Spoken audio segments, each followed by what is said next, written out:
ఒక మాట చెప్పాలి.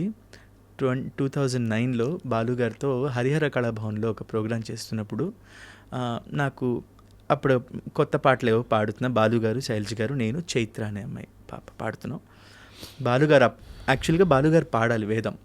బట్ ఆయన ఎందుకు థాట్ వచ్చిందో నాకు తెలియదు, కానీ ఇప్పుడు ఈ పాటను కృష్ణ పాడతాడు అని చెప్పేసి అప్పటికప్పుడు నా చేత పాడించారు. పాడిన తర్వాత లేటెస్ట్గా వచ్చే పాటలే కాదు, ఇలాంటి పాటలు కూడా ఈ అబ్బాయి పాడగలడు అని నిరూపించడం కోసమే అబ్బాయి చేత ఈ పాట పాడిస్తున్నాం అని చెప్పేసి ఆయన అందరి ముందు అది అనుభవాలు మిస్ బాలుగారిని. చాలా గ్రేట్ మెమరీస్ అండి ఆయనతో. నాకే అసలు చాలా చాలా చాలా కానీ అదే చాలా అన్యాయం అని అనిపిస్తుంది కదా. అంతే, ఒక పెద్ద దిక్కు లేకుండా అయిపోయింది అంతే. ఆయన ఉంటే ఒక మ్యూజిక్ ఇండస్ట్రీకి ఒక డిసిప్లిన్ మనం చూసి ఒక కళ్ళారా చూసి మనం ఆనందంగా ఫీల్ అవుతాం అన్నమాట. అంతా ఆయన మిస్ అయ్యాం. Very miss. అది కూడా అలా మిస్ అవ్వడం చాలా అన్యాయం. ఎవరికి చెప్పకుండా దేవుడు చాలా ఇలాంటి టైమ్స్లో చాలా, అంటే ఆ టైంలో ఎవరు అంతే. నాకు కూడా అదే టైంలో వచ్చింది కోవిడ్.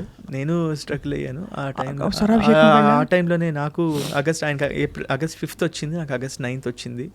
నేను సెప్టెంబర్ 2nd 3rd కొంచెం బయటపడ్డాను. హాస్పిటలైజ్ అయ్యారా కృష్ణ? హాస్పిటలైజ్ అవ్వాలా, బట్ ఇంటి పట్టునే ఉన్నాను, హోటల్లో ఉన్నా. నేను ఈ సందర్భంగా చెప్పాలి, ఆ టైంలో నాకు తమన్ గారు చాలా హెల్ప్ చేశారండి. నేను హోటల్లో ఉంటే ఆ టైంలో నాకే కాదు, కోవిడ్ టైం అనేది అది అంటే ఎంత టేక్ కేర్ చేశారంటే నాకు, జీ ఆనంద్ గారు, ఎవరికి బెడ్ కావాలన్నా, ఎవరికి బ్లడ్ కావాలన్నా, ఇంకా ఏది ఉన్నా కూడా నన్ను చాలా, అంటే ఇవి చెప్పాలి, నేను మనుషుల గురించి చెప్పాలి, తప్పకుండా మంచితనం గురించి చెప్పాలి. మన జనరల్గా ఇప్పుడు రోజు ఏవో వస్తూ ఉంటాయి వార్తలు, బట్ ఆ మనుషుల యొక్క మంచితనం గురించి చెప్పాలండి. ఇవి చెప్పేవాళ్ళు చాలా తక్కువైపోయారు. ఇప్పుడు మ్యూజిక్ పరంగా అందరూ మాట్లాడతారు మనుషుల గురించి, బట్ ఆ టైంలో నిజంగా నా పాప అప్పుడు ఇంకా మంత్స్ బేబీ, మా వైఫ్, వాళ్ళిద్దరినీ మా రిలేటివ్స్ ఇంటికి పంపించి నేను ఇంట్లో ఉన్నాను. మెయిడ్స్ ఎవరు కూడా లేరు ఇంట్లో, అమ్మా నాన్న వాళ్ళు విజయవాడలో ఉన్నారు, ఎవరు వచ్చి చూడలేని సిచ్యువేషన్. జ్వరం బాగా, అప్పుడు ఏవి నా వంట నేను చేసుకోలేని స్టేజ్, అంటే ఇలా ఏదైనా ముట్టుకుంటే కింద పడిపోయేది, ఏం చేసుకోలేకపోయాను. పాపతో ఉన్నాం కాబట్టి ఇంకా కష్టం. అప్పుడు తమన్ గారు హోటల్ రాడిసన్లో నన్ను సుమారు ఒక వారం 10 రోజుల పాటు నన్ను అక్కడ ఉంచి ప్రతిరోజు నాకు ఫుడ్ అవన్నీ, అంటే స్టార్ హోటల్స్లో అప్పుడంతా క్వారంటైన్ అంతా ఒక హోటల్ చేశారు. సో అప్పుడు అంటే ఆయన దగ్గర పనిచేసే వాళ్ళకి ఆయన చూపించిన అంటే ఇది, అంటే టేక్ కేర్, ఎంత కేర్ చేస్తారనేది I need to mention this. ఆయన బంగారు తండ్రి ఎప్పటికీ బాగుండాలి, ఇంకా బోల్డ్ అంత విజయం చూడాలి. చాలామంది మ్యూజిషియన్స్ అందరూ రాలిపోయారండి, వాళ్ళ పిల్లలకి చదువు చెప్పిస్తున్నారు. కమల్ గారు, కీబోర్డ్ కమల్ గారు, అంటే ఇవన్నీ ఆయన చెప్పరు. ఇదేదో ఆయనకు సోప్ పూయడం కాదు. నేను ఎందుకంటే మనుషులం మనం, we need to talk good things.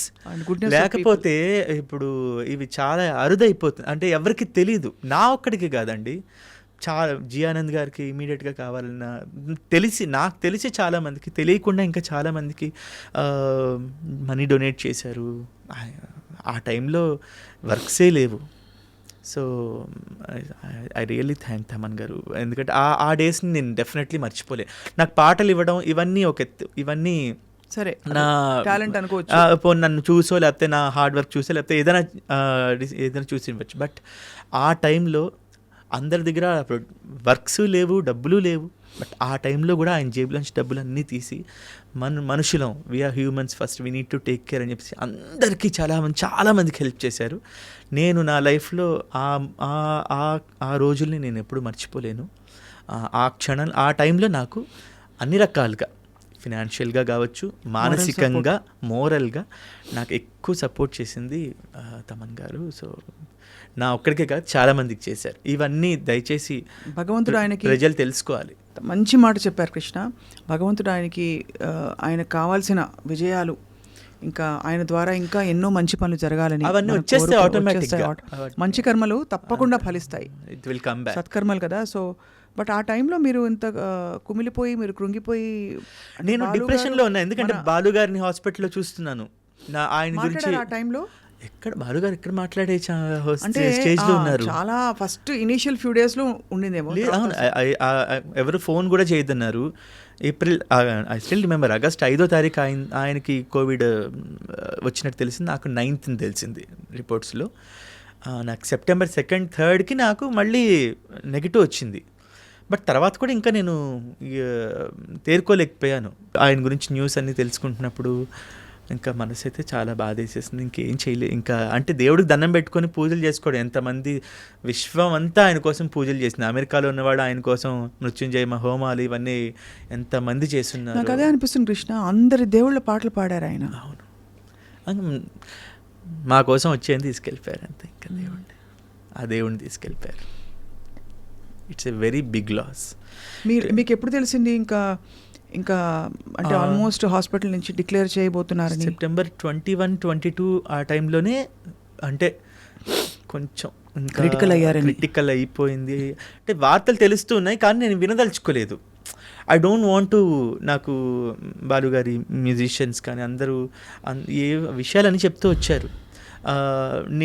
But నాకేంటంటే అసలు నా చెవికి అవి వద్దు, బాగుంటారు ఏమో, రేపొద్దున ఏదైనా మ్యాజిక్ జరగచ్చేమో దాన్ని ఎన్ని ప్రేయర్స్ చేస్తూ ఉన్నాము, ఎందుకంటే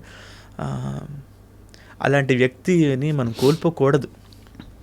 ఇట్స్ వెరీ అన్ఫార్చునేట్ అంతే. చాలా ఒక పెద్ద, మీరు అన్నట్టు ఒక పెద్ద దిక్కు వెళ్ళిపోయింది. ఎందుకంటే మన జీవితం మనకే కాదండి, ఇప్పుడు మనం ఇలా బాధపడుతున్నాం. మన ప్రత్యక్షంగా ఆయన చూడకుండా పరోక్షంగా ఆయన పాటలతోనే బ్రతుకుతున్న వాళ్ళు ఎంతమంది గుండెల విసేలా ఆ టైంలో ఇంకా వేదనకు గురయ్యారంటే, ఉదయం లేచిన దగ్గర నుంచి సుప్రభాతం మొదలుకొని రాత్రి పడుకోబోయే జోలు పాట వరకు బాలుగారి పాటలతోనే మనకు జీవితంలో సుఖం వచ్చినా, కష్టం వచ్చినా, ఆనందం వచ్చినా, ఏదున్నా ఆ ఎమోషన్ అంతా బాలుగారి పాటతో ముడైపోతుంది. సరదా అయినా ఏదున్నా బాలుగారి పాటతో ముడిపడి ఉంటుంది అనమాట. సో ఇప్పుడు ప్రతి చోట ఆయనే ఉన్నారు అంతే. ప్రతి చోట ఆయన అసలు ఎన్ని భాషల్లో ఆయన నిజంగా ఆయనకి ప్రణామాలు, నమస్కారాలు అని చెప్పాలి.